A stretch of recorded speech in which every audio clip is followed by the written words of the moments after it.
अनेक वेळा अनेक लोक हे स्टॅम्प पेपरवर स्थावर मिळकतीच्या तब्दिलीबाबतचे करार करतात. तलाठी यांच्याकडे वेगवेगळ्या प्रकारचे अर्ज देतात. नोटरी दस्त तलाठी यांच्याकडे देऊन फेरफार करावे असे म्हणतात.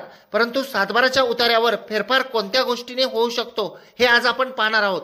नमस्कार, मी ॲडव्होकेट कैलास नाईक. कोर्ट कचेरी या यूट्यूब चॅनलमध्ये आपले स्वागत आहे.